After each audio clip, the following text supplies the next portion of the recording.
As an act of mercy on Good Friday, I will keep my homily brief. Since I have talked for an hour and you have patiently listened to me. So let me just summon one or 2 points from this text we have from the Gospel of John. As you know, in the Gospel of John, you have a cryptic text which has second and sometimes third level meanings.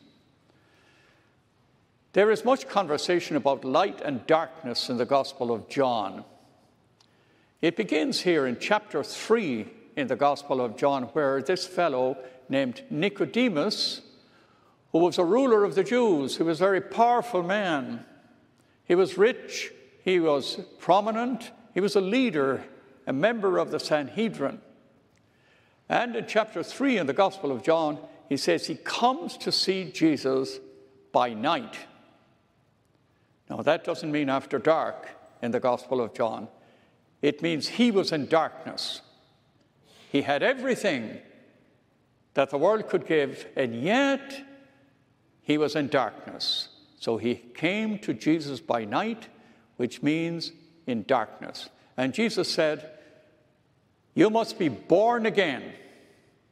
He wonders about that. And then we leave him there in chapter 3. He will show up again in chapter 7 in John's Gospel, a member of the Sanhedrin, and he appears to defend Jesus against the judgment of the Sanhedrin, the Jewish authorities.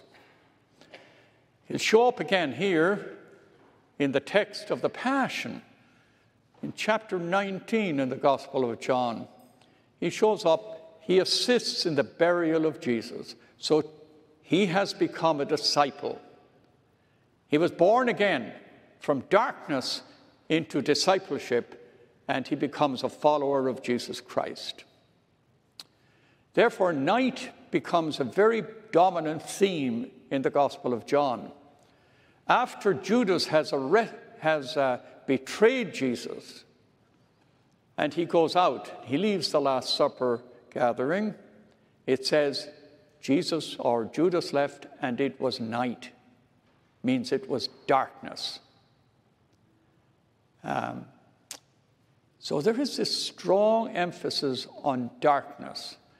You'll find that in the Passion narrative we just read, they come to arrest Jesus by night. They're carrying torches and lanterns. Jesus in the Garden of Gethsemane, it's night. He's suffering, he's abandoned. He's going through a great trauma. It's night. And then he is taken by the guards of the high priest. He's brought before Caiaphas, and he has a night trial, which was illegal in the Hebrew tradition. So night becomes a very dominant theme. That's Judas speaking to us about night.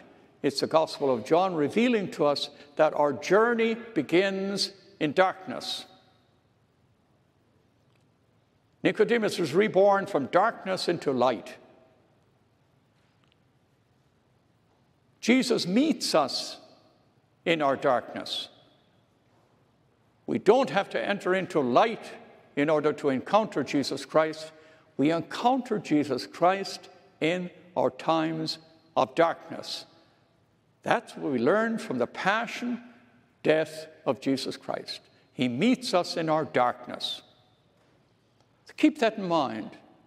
Sometimes we think when we're in darkness and life is not good for us, we're in sin or we're confused or we're conflicted, it's a sign of the absence of Jesus. Listen to what this gospel tells us.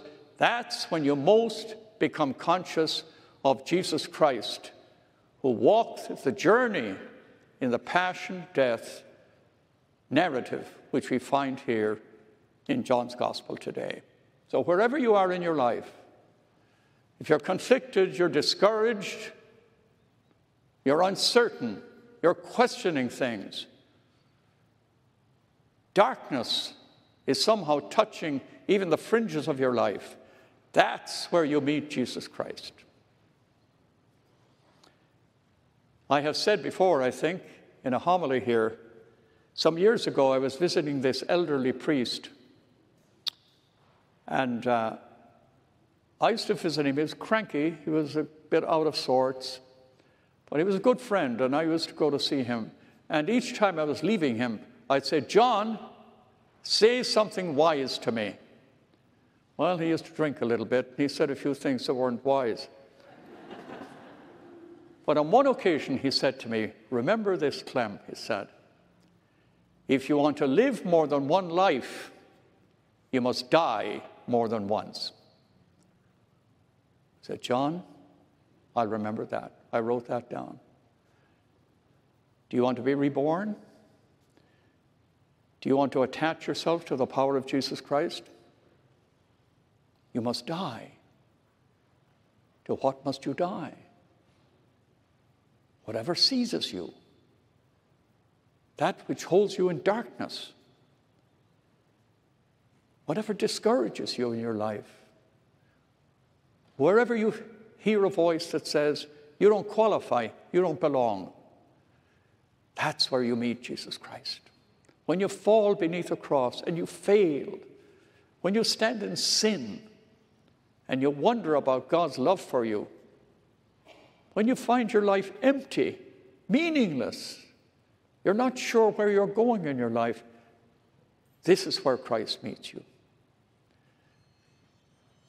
If you want to live a new life, you must die and be reborn. Keep that in mind. When we come to Sunday, we'll celebrate being reborn. Amen.